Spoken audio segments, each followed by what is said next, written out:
नमस्कार विद्यार्थियों, मैं Mahendra fast and last study YouTube पर आपका हार्दिक स्वागत करता हूं। आज की क्लास में हम भारतीय इतिहास के बारे में चर्चा करेंगे। आज जो पहली क्लास रहेगी भारतीय इतिहास की, आज भारतीय इतिहास की पहली क्लास होने के साथ साथ आपको एक अलग नई प्ले लिस्ट मिलेगी, जिसके अंदर भारतीय इतिहास के जितने भी टॉपिक हैं, जितने भी क्लास हैं, वो आपको एक स्थान पर मिलेंगी।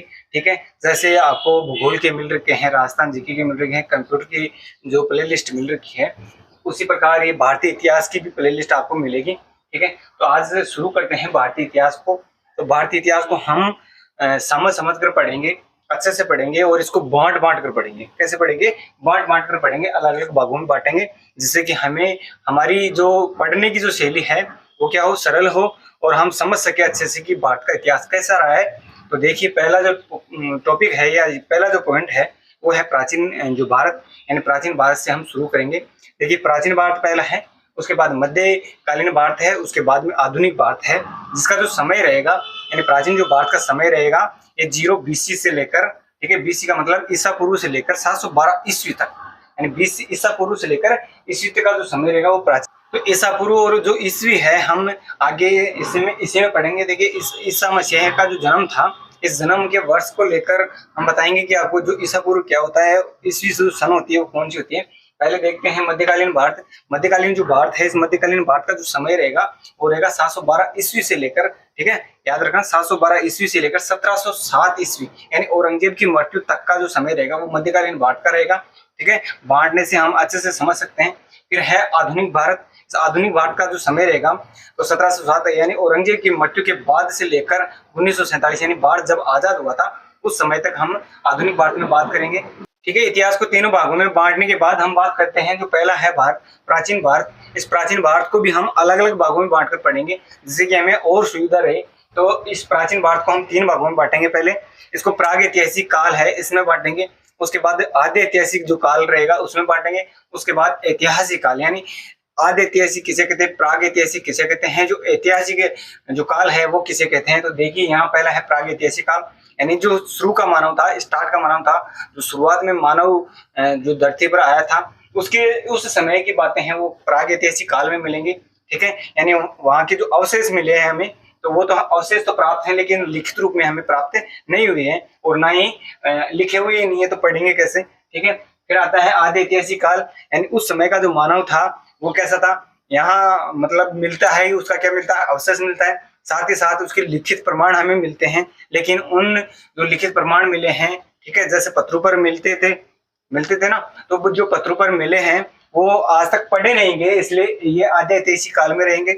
आद्य ऐतिहासिक काल के बाद ऐतिहासिक काल रहेगा। ऐतिहासिक जो काल रहेगा, इस ऐतिहासिक काल के अवशेष भी मिले हैं, लिखित रूप में भी हमें मिले हैं। ठीक है, और पढ़ लिया गया है उनको, यानी जो भी शिलालेख मिले हैं, जो पुराने मानव थे, उस पुराने मानव की जो भी चीजें थी वो हमें क्या होती है, याद होती है। इसके बाद देखिए ये जो प्रागैतिहासिक काल है, इस प्रागैतिहासिक काल को भी हम 2 भागों में बांटकर पढ़ेंगे। पहला जो भाग रहेगा वो पाषाणकालीन रहेगा, यानी पाषाण युगीन, ठीक है, सभ्यता, मतलब कि जो पत्थरों का युग था, उस पत्थरों की युग की भी हम अलग अलग बातें करेंगे। और ताम्र युगीन, यानी तांबे का जो युग, यानी तांबे के जो हथियार थे, यानी पहले वाले जो मानव था उसके पास तांबे के हथियार थे, उससे पहले के किसके हथियार थे, पत्थरों के हथियार थे। जो पाषाणकालीन है, इस पाषाणकालीन को भी हम 3 भागों में बांटकर पढ़ेंगे।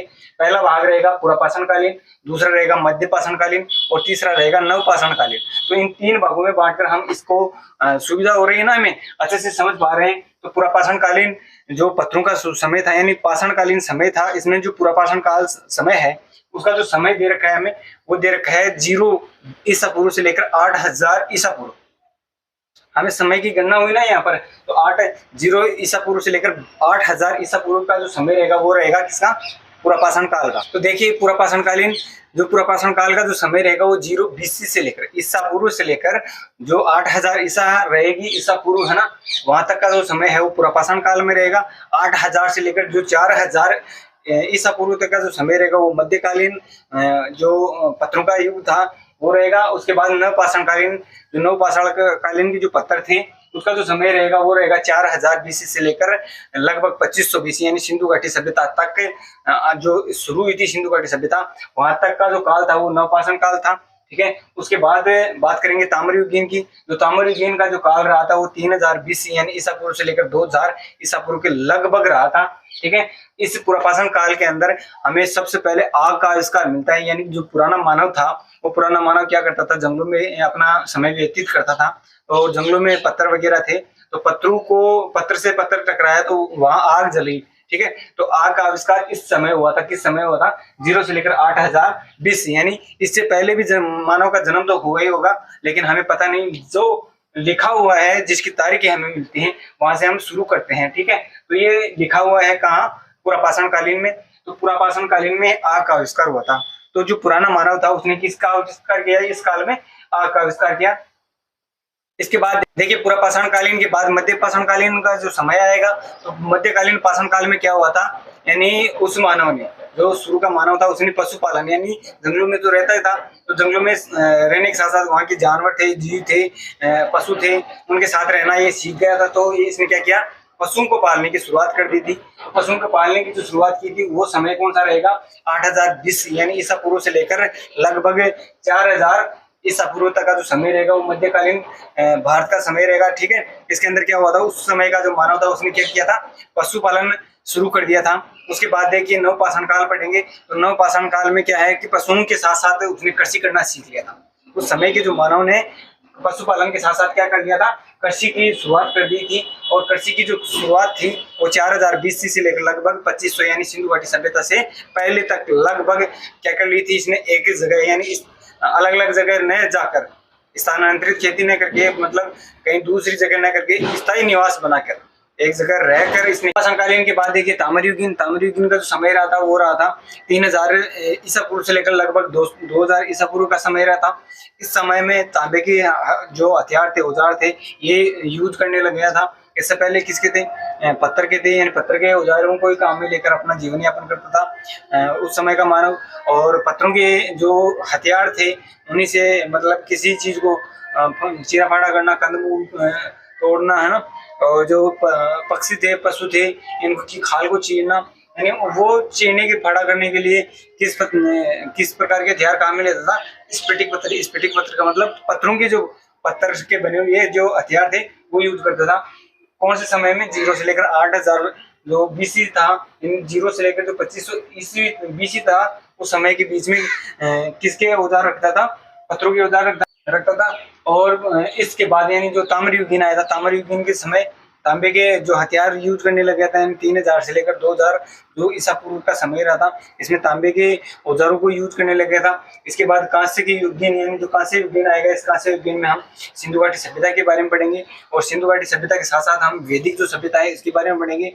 सिंधु घाटी जो सभ्यता है इसके अंदर हम सिंधु घाटी सभ्यता के जो स्थल हैं प्रमुख, उनके बारे में पढ़ेंगे।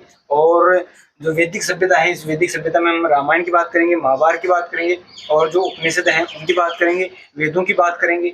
जो रामायण और जो महाभारत है इसका जो समय रहेगा, यानी वैदिक जो काल रहेगा वो रहेगा 1500 BC यानी ईसा पूर्व से लेकर लगभग 600 ईसा पूर्व का समय रहेगा, ठीक है, वैदिक सभ्यता का। इसके बाद लोहे युगीन का समय आएगा। लोहे युगीन में हम 600 ईसा पूर्व से लेकर 712 ईस्वी तक का जो समय है वो पढ़ेंगे। इसके अंदर महात्मा जो बुद्ध थे, महात्मा बुद्ध से संबंधित जो बौद्ध धर्म था उसके बारे में पढ़ेंगे। महावीर स्वामी से संबंधित यानी महावीर जो स्वामी का समय रहा था, तो महावीर स्वामी का जो जैन धर्म था, तो जैन धर्म के बारे में पढ़ेंगे। साथ ही साथ हम हरियन वंश के बारे में पढ़ेंगे।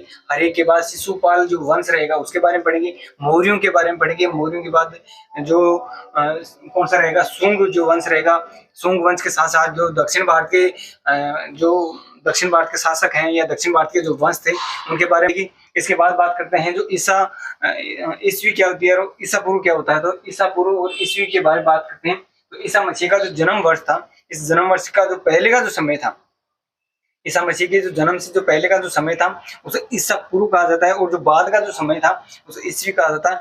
ईसा पूर्व का मतलब हो गया कि बिफोर क्राइस्ट, ठीक है, इंग्लिश के अंदर बिफोर क्राइस्ट बोलते हैं। और इसको जो शॉर्ट के अंदर लिखते हैं, ठीक है, इस प्रतीक के रूप में ईसा पूर्व के रूप में लिखते हैं। इसको एनो डोमिनी कहते हैं, यानी एडी कहते हैं, ठीक है, शॉर्ट के अंदर। और इंग्लिश में और हिंदी में क्या कहते हैं, इसको ईस्वी कहते हैं, ठीक है। इसकी तारीखें बढ़ती रहती हैं, इसकी तारीखें घटती हैं, ठीक है। ये भी 0 से शुरू हुआ था, ये भी 0 से ही शुरू है, ठीक है। इसमें क्या थी, उल्टे क्रम में चलती थी, इसमें क्या है आगे चलती है, जैसे 0 के बाद 500 यानी 100 200 500, ठीक है, ऐसे चलती है। 2023 चल रही है, तो 2023 ईस्वी, ठीक है। इससे पहले जो थी वो कैसे चल रही थी, 0 ईसा पूर्व से लेकर 2000 100 200 300 ऐसे ही चल रही थी। ईसा जो मसीह का जो जन्म हुआ था, ये ईसा मसीह का जन्म हुआ था कहाँ, इसराइल में हुआ था। और इसराइल के कौन से स्थान पर हुआ था, बेथलेहम स्थान पर हुआ था। कहाँ हुआ था, बेथलेहम स्थान पर हुआ था। तो ये आपको याद हो जाएगी कि जो ईसा पूर्व किसे कहते हैं और ईस्वी क्या है। इस जो डेट है, इस डेट में आपको अंतर समझ में आया होगा। प्राचीन भारत को हम बाद में पढ़ेंगे। प्राचीन भारत से पहले हम मध्यकालीन जो भारत है, इस मध्यकालीन भारत की बात करेंगे या मध्यकालीन भारत के बारे में पढ़ेंगे। इससे पहले मैं आपको बता दूं कि कौन कौन से टॉपिक हम पढ़ेंगे, ठीक है, भारतीय इतिहास के अंदर। तो भारतीय इतिहास में हम सिंधु घाटी सभ्यता के बारे में पढ़ेंगे। सिंधु घाटी सभ्यता के साथ साथ हम वैदिक सभ्यता की बात करेंगे। वैदिक सभ्यता के साथ साथ जो भारत के ऊपर जितने भी वंश हुए हैं उन वंशों की बात करेंगे या वंशों के बारे में पढ़ेंगे। और भारत में जितने भी आक्रमण हुए हैं, बाहरी आक्रमण, जैसे यूरोप से आक्रमण हुए, अरबों से यानी अरब जो देश थे उनसे आक्रमण हुए, तुर्कियों के जो आक्रमण हुए भारत के ऊपर, उन आक्रमणों के बारे में पढ़ेंगे। मराठाओं के बारे में पढ़ेंगे, पेशवाओं के बारे में पढ़ेंगे, गवर्नर जो जनरल हैं, गवर्नर और गवर्नर जो जनरल हैं उनके बारे में पढ़ेंगे। और किसके बारे में पढ़ेंगे, भारतीय राष्ट्रीय जो कांग्रेस की स्थापना हुई थी उसके बारे में पढ़ेंगे। महात्मा जो गांधी था, इस महात्मा गांधी के बारे में पढ़ेंगे। साथ ही साथ हम समाज जो सुधारक थे, जिसमें राजा राम मोहन राय थे, स्वामी विवेकानंद थे, उनके बारे में पढ़ेंगे। और जो दिल्ली सल्तनत थी, दिल्ली सल्तनत पर जो प्रमुख 5 वंश थे, ठीक है, प्रमुख जो 5 वंशों ने क्या किया था, यहाँ शासन किया था, उनके बारे में पढ़ेंगे। साथ ही साथ पुस्तकों के बाद हम युद्धों के बारे में पढ़ेंगे, ठीक है। तो हम पहले किस टॉपिक को लेकर चलेंगे, तो जो पहला टॉपिक रहेगा वो रहेगा मध्यकालीन भारत, ठीक है। ये मध्यकालीन भारत से अलग है कौन सा, प्राचीन भारत। तो हम पहले मध्यकालीन भारत पढ़ेंगे। मध्यकालीन भारत ही क्यों पढ़ेंगे, इसके पीछे कारण ये है कि ये जो टॉपिक है ये आपको कम समझ में आते हैं, आपको नहीं, सभी को कम समझ में आते हैं। और जो ये मध्यकालीन भारत है, इस मध्यकालीन भारत का जो समय रहेगा वो रहेगा 712 ईस्वी से लेकर 1707 ईस्वी का। और जो प्राचीन भारत का जो समय रहेगा वो कौन सा रहेगा, 0 ईसा पूर्व से लेकर 712 ईस्वी तक का जो समय रहेगा वो कौन सा रहेगा, प्राचीन भारत का, जिसको हम बाद में पढ़ेंगे। उससे पहले हम मध्यकालीन भारत पढ़ेंगे। मध्यकालीन जो भारत है, इस मध्यकालीन भारत का समय कौन सा रहेगा, 712 से लेकर 1707, यानी औरंगजेब की मृत्यु तक, ठीक है। तो उसमें कौन कौन से, उसमें सबसे पहले पृथ्वीराज चौहान के बारे में पढ़ेंगे, जिसने दिल्ली के ऊपर क्या किया था, अधिकार किया था या दिल्ली पर शासन किया था। उसके ऊपर किसने आक्रमण किया था, मोहम्मद गौरी ने किया था। इस मोहम्मद गौरी ने इसकी मृत्यु कर दी थी, है ना, पृथ्वीराज चौहान की। तो मृत्यु के बाद इसका गुलाम आया था कुतुबुद्दीन ऐबक, और इस कुतुबुद्दीन ऐबक का गुलाम यानी गुलामों का गुलाम था, ठीक है, जिसने गुलाम वंश की स्थापना की थी। यानी दिल्ली जो सल्तनत पढ़ेंगे, तो दिल्ली सल्तनत का जो समय रहेगा वो 1206 से लेकर 1526, पानीपत का जो त्राइन का युद्ध हुआ था, ठीक है, त्राइन के युद्ध से लेकर पानीपत के युद्ध तक पढ़ेंगे। तो जो त्राइन का युद्ध कब हुआ, तो त्राइन का द्वितीय युद्ध हुआ था मोहम्मद गौरी और पृथ्वीराज चौहान के बीच, ठीक है। और जो 1526 में पानीपत का युद्ध हुआ था, लोधी यानी इब्राहिम लोधी और जो बाबर था, इसके मध्य हुआ था। तो यहाँ तक हम पढ़ेंगे मध्यकालीन भारत के अंदर। तो ये समझ में आ रहा है कि कौन कौन सी डेटे हैं, इन डेटों के हिसाब से हम पढ़ रहे हैं। तो आपको समझ में भी आ रहा है कि कौन कौन सी चीजें पहले पढ़ी जाएगी। तो पृथ्वीराज चौहान, मोहम्मद गौरी, मोहम्मद बिन कासिम, ठीक है। सल्तनत का जो समय रहता है वो कौन सा रहता है, लगभग 1206 ईस्वी से लेकर 1526 ईस्वी तक का। तो इस 1526 ईस्वी के मध्य कौन कौन से शासक हुए थे उनके बारे में देख लेते हैं, कौन कौन से वंश थे उनके बारे में देखते हैं। तो गुलाम वंश है, उस गुलाम वंश को पहले पढ़ेंगे। गुलाम वंश के बाद खिलजी जो वंश है उसको पढ़ेंगे। खिलजी के बाद तुगलक वंश पढ़ेंगे। तुगलक के बाद सैयद वंश पढ़ेंगे और सैयद के बाद लोधी वंश पढ़ेंगे। इस लोधी का जो तीसरा शासक था इब्राहिम लोधी, जिसने 1526 में पानीपत का युद्ध लड़ा था बाबर से। बाबर के बाद शुरू हो जाती है यानी मुसलमान, ठीक है। तो मुस्लिम जो आक्रांता थे यानी मुगल हिस्ट्री पढ़ेंगे। तो मुगल हिस्ट्री रहेगी वो 1526 से लेकर 1707 ईस्वी तक रहेगी। तो ये अलग अलग पार्टों में पढ़ रहे हैं तो आपको समझ में भी आ रहा है, और इसको अलग ही पढ़ेंगे, ठीक है। अलग अलग बांट कर पढ़ा रहा हूँ तो इसको समझ में आ रही है आपको। तो जो मुगल हिस्ट्री है वो 1526 से लेकर 1707 ईस्वी के मध्य पढ़ेंगे।